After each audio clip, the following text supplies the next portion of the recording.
Welcome to Beyond the Band-Aids, a podcast from Project PACT. PACT meaning police and communities together, a new way of thinking, a way forward into an evolution of creating safe and healthy communities full of well-being and accountable to their citizens. The citizens are accountable to the whole. And we just want to start a whole new discussion that probably isn't taking place in very many places around how do communities own safety. We have gotten to this point in time and space where we look to others to create safety for us. We look to the police. Now we're looking at military. Now we're looking at organizations, nonprofits. And what happens to our own agency, our own responsibilities, and our own decisions to keep our own community safe? Or do we even feel like we have community? Maybe that's the broader question. And so I'm here with Mike and Kristin. Mike has years of experience as a police chief, but also working with the social human issues that trouble community. Kristin is working with cohorts of police as they are looking for forward-thinking futures. And I'm an academic doing research, always like digging in. So I also want to, Mike and Kristin, maybe we'll just speak to this about how do you own your own community safety when it seems like it's up to other agencies that you have you're not a part of, you have no voice. How do you start to embrace citizenship as responsible for safety? So I can start with some of that. Thank you. A great entry into the conversation, Carol. So first of all, from an institutional perspective, and I was overseeing public safety, police and fire emergency management in the community of Longmont, Colorado, one has to believe that the community can play a much larger role. You can't see the community as limited, weak, kind of messy. You have to see the community as having great capacity for self-reliance, self-sufficiency, that they have the talents, the gifts, the skills, the resources, the expertise to do a lot in terms of being able to be more responsible for their own safety, the safety of their family, the safety of their home, the safety of their neighborhood, the safety of their surrounding parks, maybe the safety of their community, and so forth. You have to have it's not just a belief, but it's an absolute sense of certainty that can happen. And when you get to that point, and it can't be just fake, and it can't be just temporary, and it just can't be something that it's kind of a side novel, a side thing, so to speak. It has to be real, and you have to come with that perspective, and you have to lead with that perspective, and that's that kind of working out of a stewardship model, a stewardship mindset, that people have this unlimited capacity to do things that maybe they didn't think they were capable of. And so we ended up responding that way. Over time, we ended up responding that way, believing. Say that again.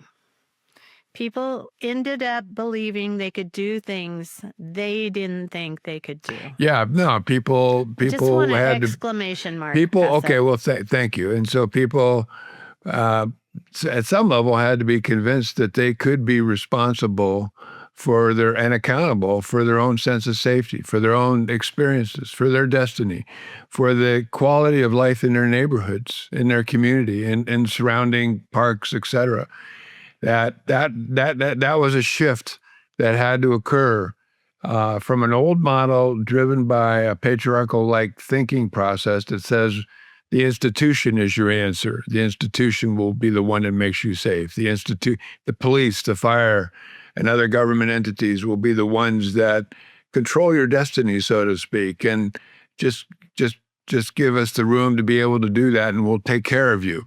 That's that caretaking mindset that comes with patriarchy versus a caring mindset that comes with a partnership. And how many times have we talked about partnership here on this podcast? And so we had to make the conversion in those ways from a patriarchal-like way of seeing a community, a neighborhood, people, citizens, to a partnership way of seeing that. And of course, we all know that one of the attributes of partnership is joint accountability. But in essence, how many times have we said that the safety of a neighborhood has more to do with the coalescing of that neighborhood than the number of police officers or the number of armed guards or the number of government workers that kind of go into that neighborhood or are part of that neighborhood. And in fact, in reality, that hardly ever happens. I mean, the police can only respond so much. The fire department can only respond so much. Ultimately, on a 24/7, 365 basis, the neighborhood is responsible for itself. And so how can we partner with a neighborhood or a community to bring that about? And how can, as a police department, we help those neighbors see that they have that capacity to be able to be self-reliant and self-sustaining? So the idea is that they end up working together. They call a neighbor. They don't call the police. They don't call our dispatch center. And so they're more reliant on each other than they are a government service. And so we could talk a little bit about how that came to be. But on the other hand, that's in essence where we need to go. And that's where Longmont went in terms of dozens and dozens, 40 to 50 neighborhoods in our community that went from this sense of we rely on the police to we rely on each other. But that transition took time, and it took effort and took various steps along the way for people to see that they had that capacity. And it's not that the police and fire were totally out of the circumstances and out of the picture. We weren't. But we became less part of that picture. And so we can recount many neighborhoods where calls went from 150 to 200 calls a month in a particular neighborhood to fewer than 5. And that neighborhood became a healthier neighborhood. And people became more excited about and more empowered to kind of see that they had this capacity to bring about that kind of safety. And I'm talking some really rough neighborhoods in some cases where lots of drug dealing, lots of gang activity, lots of disorder in a lot of different ways was occurring from that kind of neighborhood, which is typical for a lot of neighborhoods in our country, to go from that and saying, okay, we need the cops to come and fix us, and because we're broken, to a place of saying, no, we can heal ourselves, and here's how we can do that. So that's in essence my initial comments to that. And Kristin, you're doing a lot of work with the term that we hear so often is community policing, and now it's all over the news. So what are you seeing happening in communities that looks positive, looks more like partnership? Well, I don't think I can put it any better than what Mike said. I think it starts with institutions extending that invitation, that initial, we want you to be a part of this conversation to communities. And then I think there are a lot of community members and community organizations out there that do have gifts and resources and things that they can contribute and want to do that, but feel kind of held back by the traditional way of doing things. So it starts with extending that invitation. And then I think there are so many positive things happening in communities all over the country with organizations that offer programs around restorative justice or offer, support to people who are struggling. I think it's a matter of tapping into that and welcoming them into the conversation so that we do create a more collaborative effort. And I do think community members are well equipped to be a part of that, but they are held back by that perception of, well, this is how it's always been done. The police have always been responsible for public safety. I'm going to wait and have them react. And when police departments extend the invite and say, we want you to be a part of this, and we know that you have positive things to contribute, that changes the community's mindset, and they feel more a part of things. They feel more willing and able to extend those gifts and those resources that they have to offer. And in New Blue, in the community members work directly with our officers to create these solutions, these projects that change not only internal things within the agency, but external things within the community.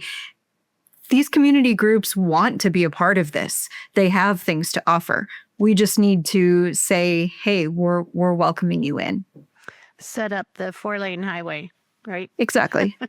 So Yeah. I also, in 2023, 2 years ago in February, Mike was invited to join with 3 other thought leaders in the U.S. Who had great experience around building community. Peter Block, who he had met and worked with and trained with for Stewardship, and was definitely a mentor. John McKnight, who, and I just kind of want to invite the spirit of John McKnight. If we could have him as a guest, we would.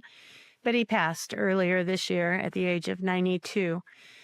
And he started work with research around the urban centers, and he went into neighborhoods. Mike knew him personally as a friend, as a mentor, and each week they would talk about how to make neighborhoods and communities safer and healthier, and this sense of well-being for everyone.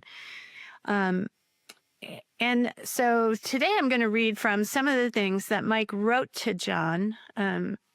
John can't be here. He wrote Abundant Community with Peter Block. He wrote several books. He worked his entire life in civil rights and urban renewal, and he was passionate about it. But he had one thing he would always say to Mike: I just can't see how the government institutions can embrace what we feel that needs to happen. And yet, there was this big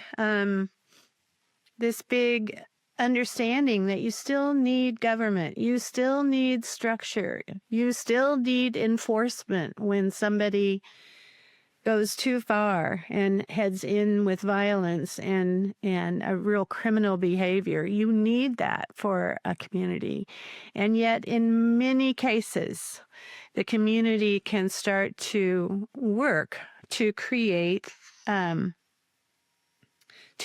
something for themselves. But again, do people feel like they have permission?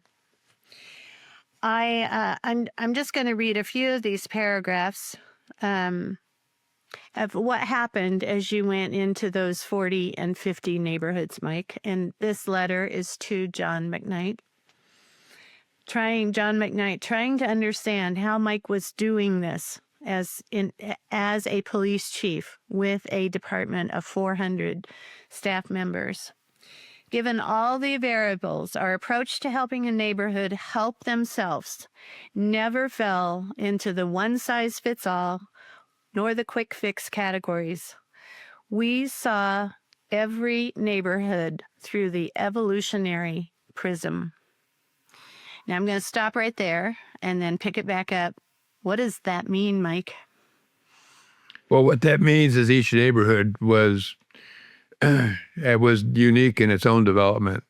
It's unique in its own progress, unique in its own sense of who they were and to what level they could help themselves, or to what level they were dependent or independent or interdependent. And so each neighborhood had that kind of way of seeing itself. And there were some more evolved neighborhoods, fortunately, that it was kind of an easier kind of process to have them see that they could become more self-reliant, self-sufficient. And then there were neighborhoods not anywhere near developed along that evolutionary track in terms of being very unhealthily dependent. And so, that was a more difficult, taller order, so to speak, to get people to understand that they could be the authors of the experiences that neighborhood had.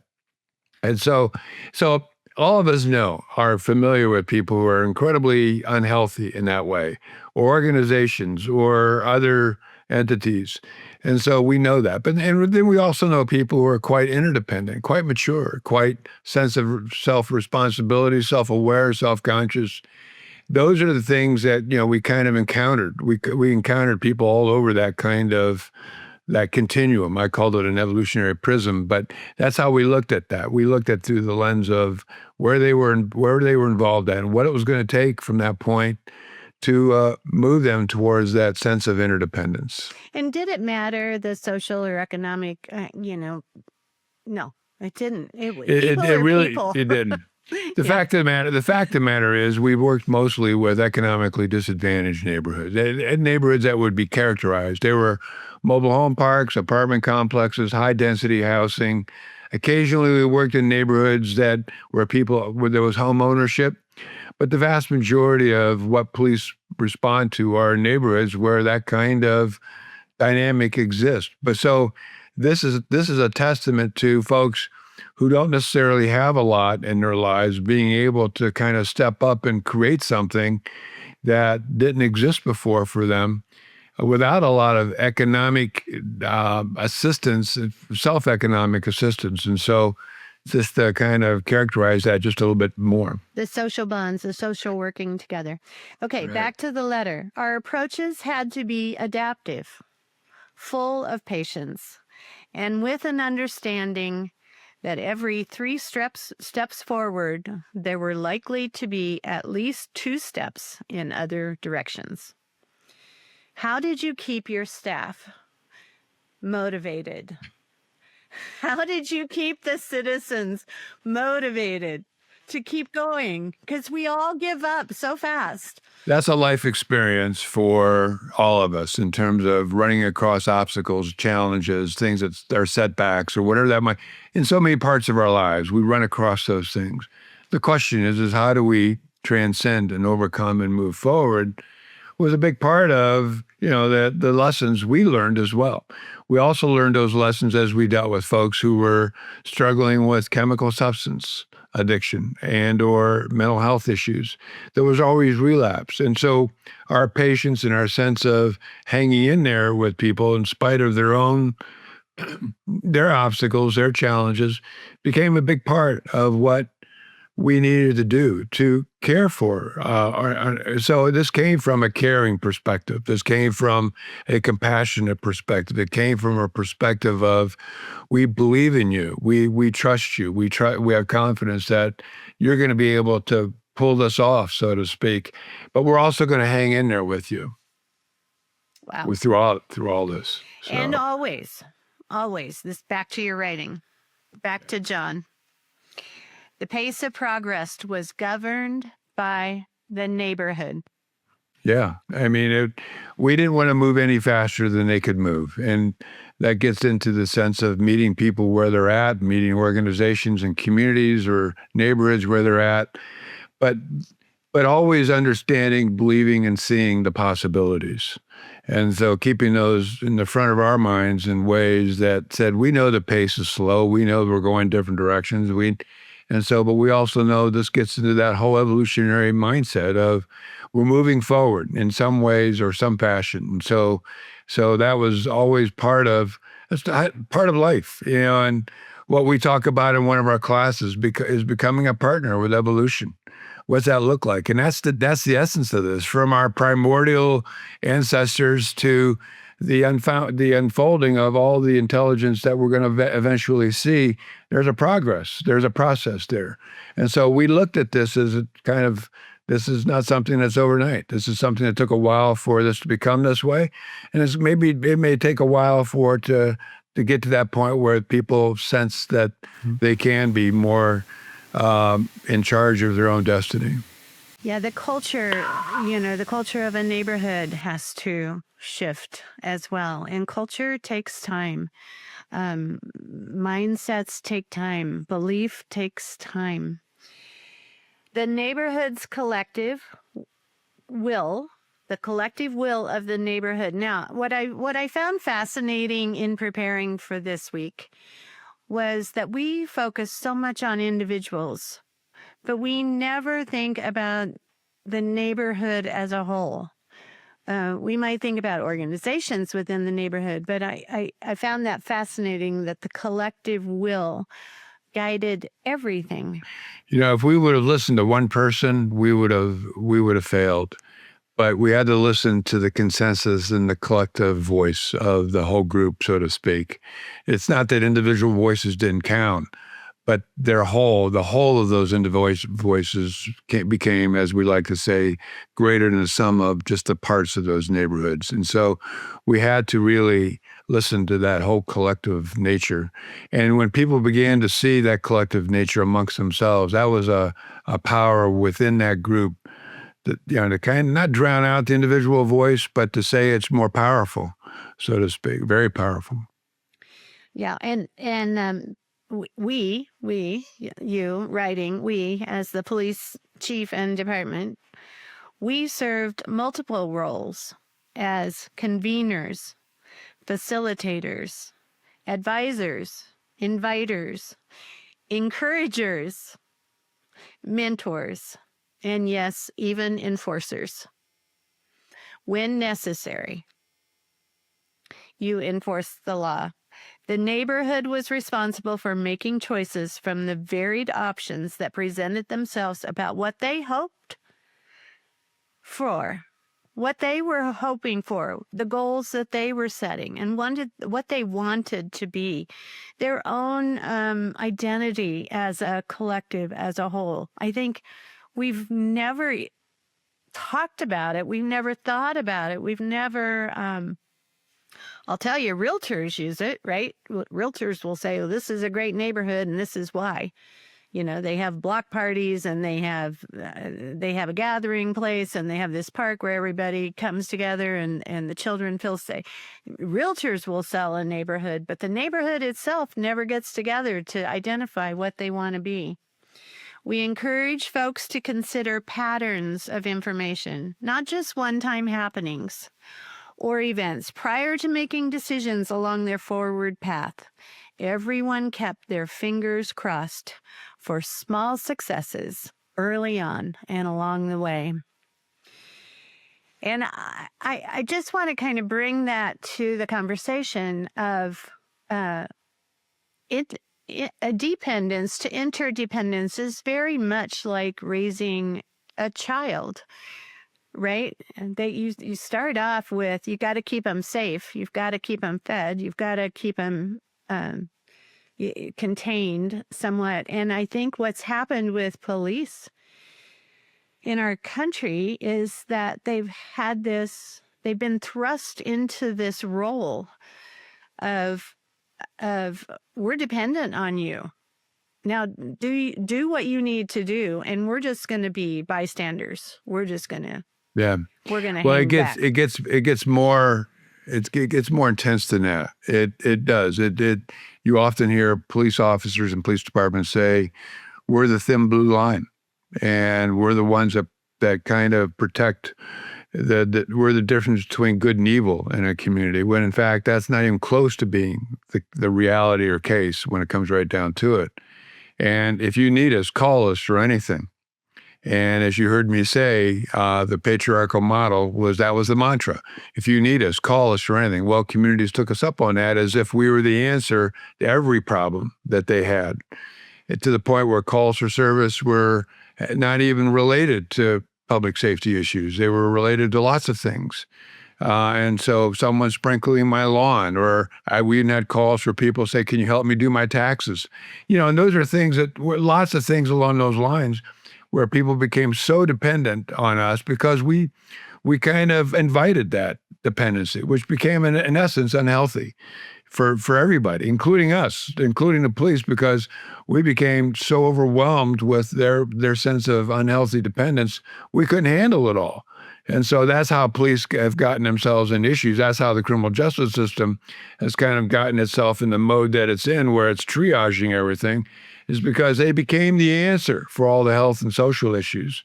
And then there was kind of a co-opting of elected officials saying that, well, if we pass laws and stiffen penalties, we'll be able to fix. And then we mandate the police invoke the criminal justice system, and there we go. And so that's the mode we're stuck in. And, in today's late August 2025, and I'm just going to say, we're dealing with this sense that the federal government believes they can send armed National Guard into our communities, believing that they can help make those communities safer. There may be some short-term, that there's more uniforms on the street, but ultimately that's not a sustainable way of doing business. And ultimately, we're saying the same message. We're here to make you safe. We're not asking anybody to say, can you help make yourself safe? And and what can we do to help that process along, where you can help bring your neighborhood to an entirely different level? That's not the nature of the conversation now. The nature of the conversation has kind of reverted back to this patriarchal model of, well, the more cops and the more uniforms and the more guns and the more authority people see, the less likely there is to be disobedience or crime. And there's a very short-term, very temporary effect to that.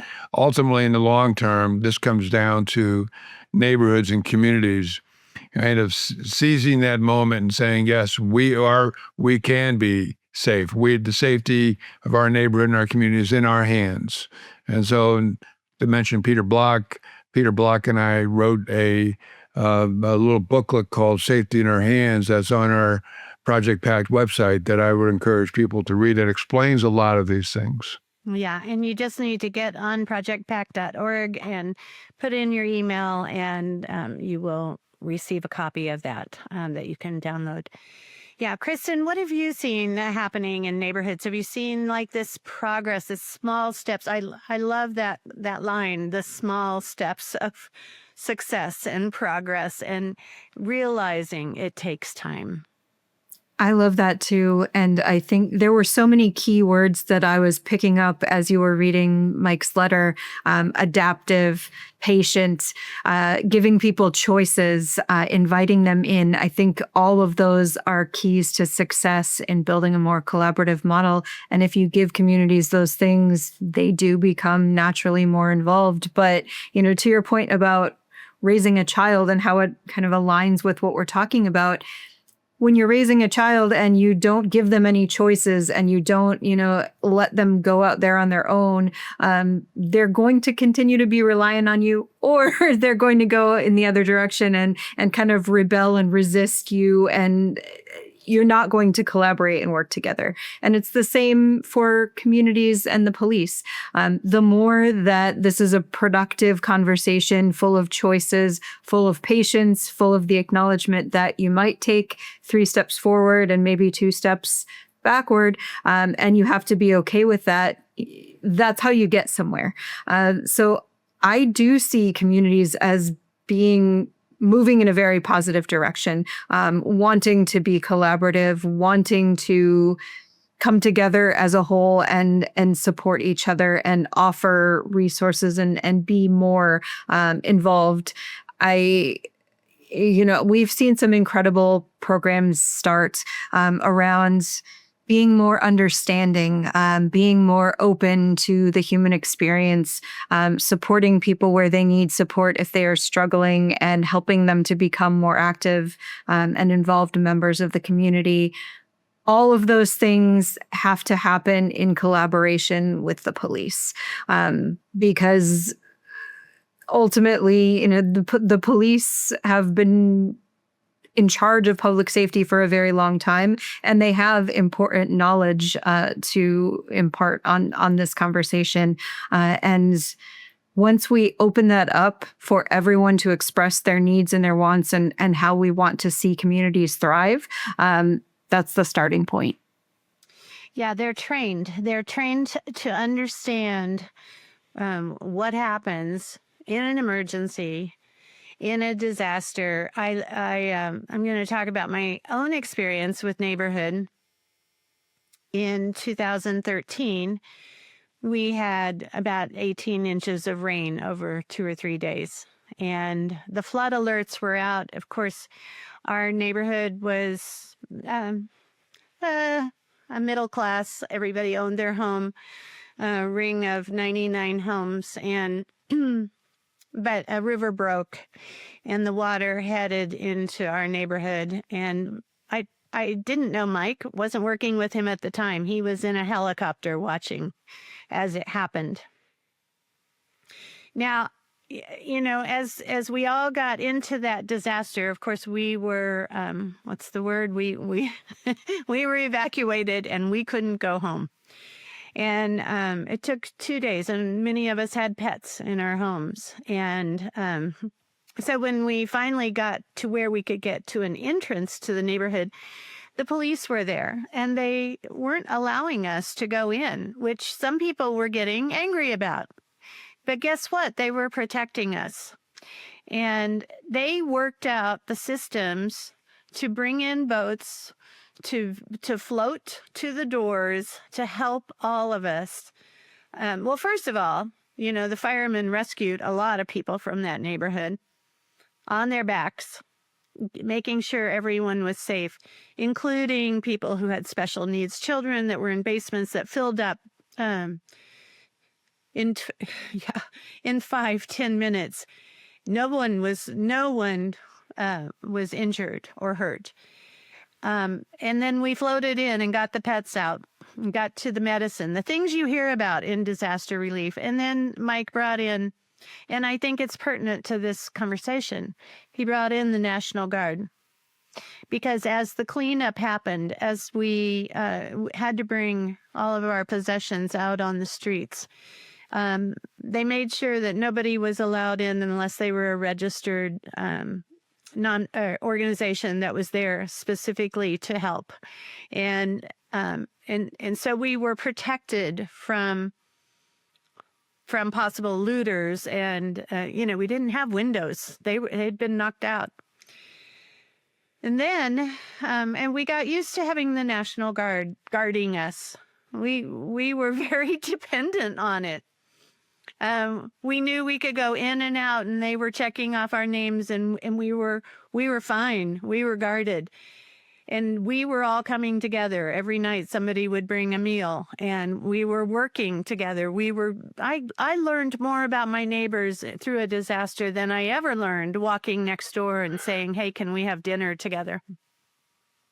So I just want to make a point that there were several neighborhoods in that predicament. And the National Guard was actually kind of called in by the governor, but it was at the request of the city, so to speak. And so that wasn't a hard call by the governor. But on the other hand, they worked hand in hand. We worked hand in hand, and there had to be a process as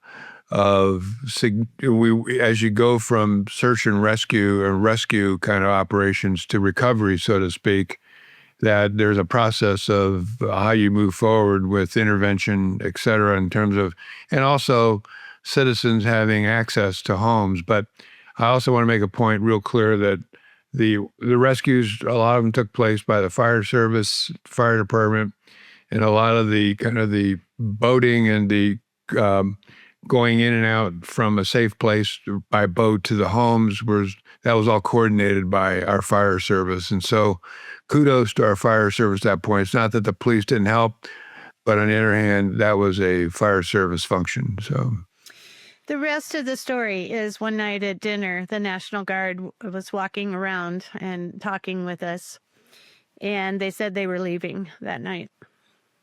And the fear of what would happen, this dependency to independence, to interdependence, the fear of what would happen when they left, when we still didn't have windows. I just want to say FEMA, the federal government, came to the door and wouldn't come in because it was too dangerous.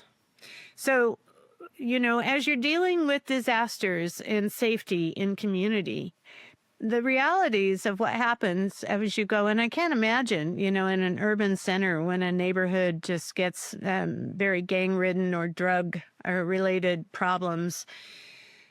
But we had to, as neighbors, decide what we were going to do. And we called Mike's department. We called the police. And they came immediately and they partnered with us and we put plans together.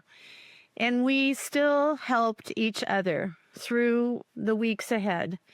And we became very coalesced as a neighborhood. And that's what's possible. That's what we're leaving out of the conversations. That's why we're here at Project PACT. I want to go through, Mike, I should let you go through the list, but you gave John a list of 12 things that neighborhoods can do, specific strategies.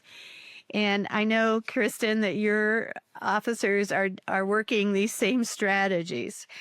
And it's things we've talked about before, but just a reminder, I'm still the neuroscience geek, that it takes 8 times for you to get a neural pathway.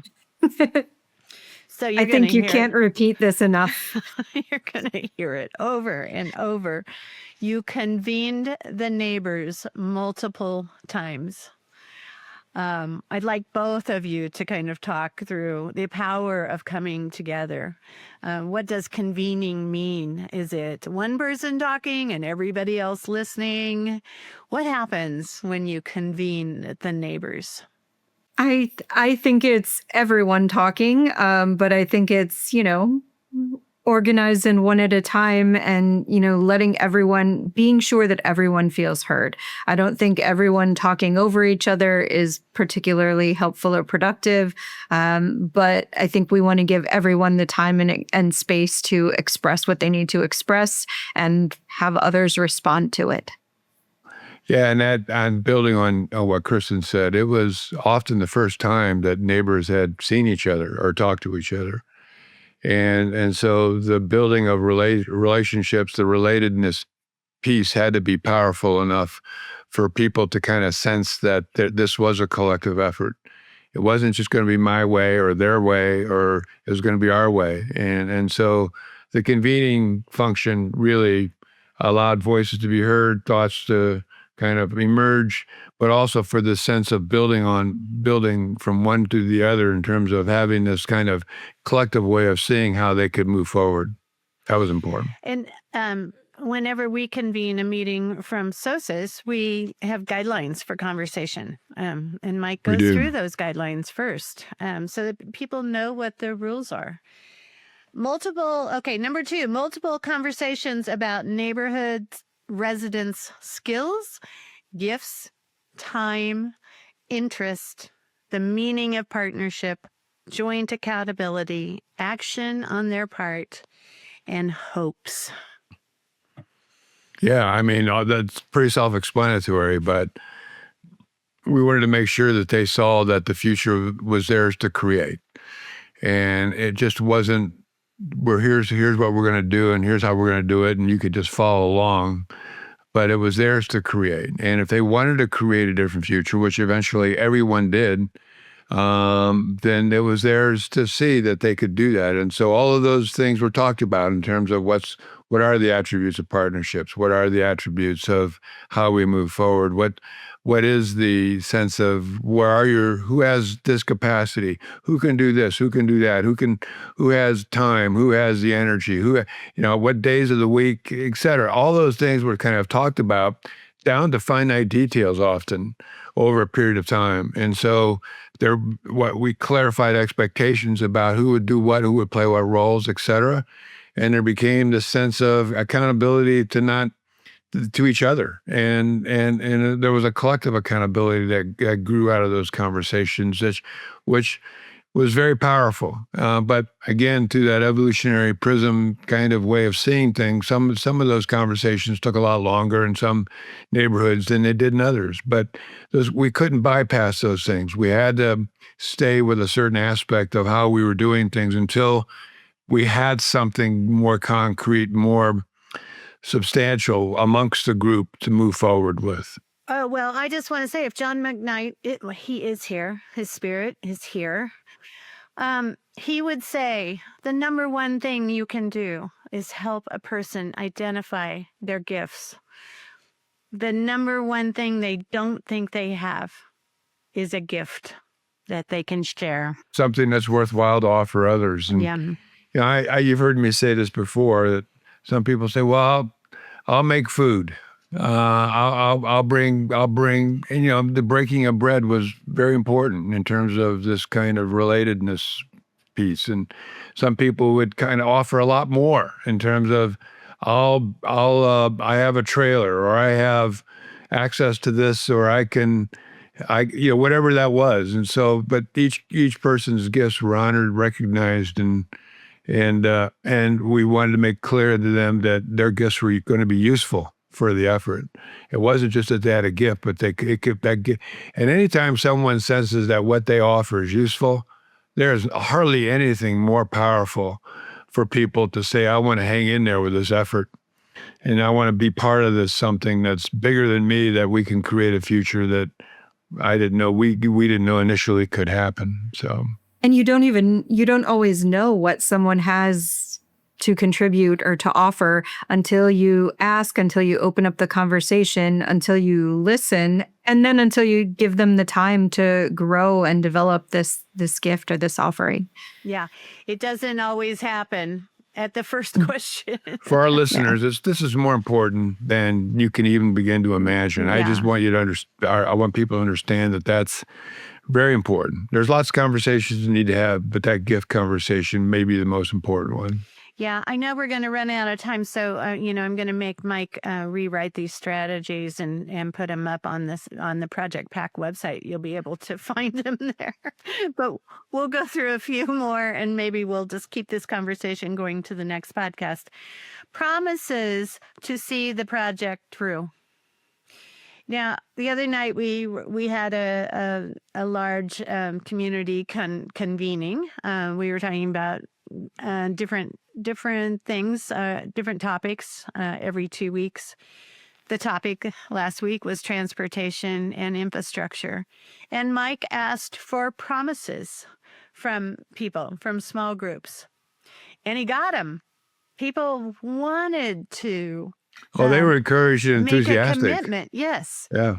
That's what we kind of downplay. They'll never do anything. That doesn't, Or the person who stands up there in front of the group says, here's what I promise to do for you, like a lot of politicians do, elected officials do, like a lot of leaders do. The group wants promises from the person standing up in front of the room. But very seldom are we eliciting promises from the people who are part of the group.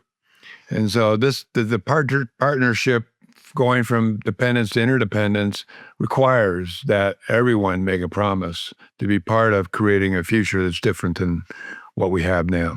And I'm going to go one more. Nurturing various people, keeping them engaged. I can't even imagine, some of the neighborhoods, because I lived here, I knew what those neighborhoods looked like.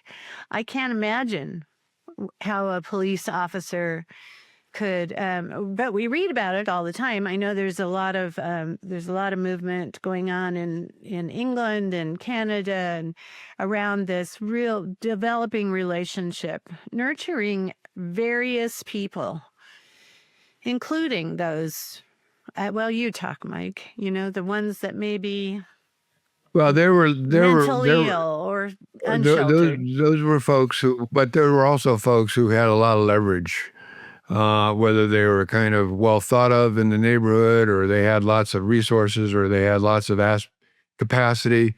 They were the connectors often in the neighborhood in terms of making sure that they felt supported and that they felt like their efforts were going to be not in vain, that there was something, there were going to be fruits of their labor. And so constantly having conversations with people. And then, of course, there were always others who were, I don't know if I want to be part of this. This is getting, I've lost my patience, or I haven't seen progress, or whatever that might look like. And so having conversations with people to kind of hang in there until we could find something different than what we had today. And so all those conversations were part of the mix. And we see that all the time. And we can go back to raising a child. How many times do we have to offer that kind of support, encouragement, or a sense of, if you choose to quit now, here are what the options look like for you.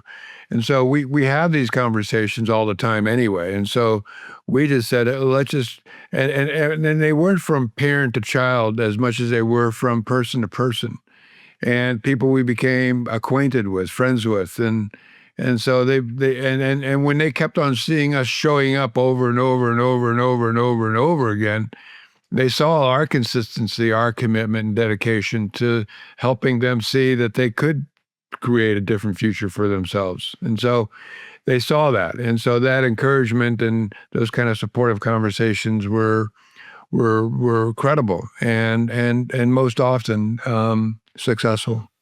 Consistency, you said, consistency, commitment, and dedication. Not three words that we normally associate. Well, there's a sense of loyalty that happens with this, but loyalty in terms of someone who's consistent and dedicated in their dedication. There's a sense of loyalty that we tend to not take value as much as maybe we should around that, and so so that loyalty becomes important. And we were loyal to these neighborhoods. We were loyal to the people. And they sensed that loyalty, and that modeled loyalty amongst them, so to speak. Maybe people didn't know each other. And there were just simple things that I keep on saying the police are in these catbird seats, or they have this legitimate platform. All these things are part of what we model in terms of how communities and neighbors and citizens can be with each other. But we have to first learn how to do that within our own organization. And that's what Project PACT helps with, is shifting and transcending that patriarchal culture into a culture where these kinds of attributes and characteristics can be a greater part of the culture, so to speak. And so you begin to rely more on that aspect of things versus someone's going to tell me what to do, when to do it, how to do it, and where to do it. And so that's all part of the sequence and how we move forward. Right? Yeah. Kristin, I know you're passionate about shared trust and shared responsibility. Talk to us a little bit, and we'll close this out, and we'll pick it back up next time in honor of John McKnight and the work he did.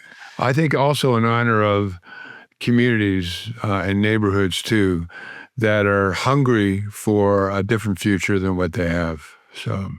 Yeah. And I think all of these 12 attributes that Mike named sort of click together almost like puzzle pieces, and they build off of each other. So the nurturing piece supports the asking for promises. People want to feel trusted and responsible and involved and like they're contributing something.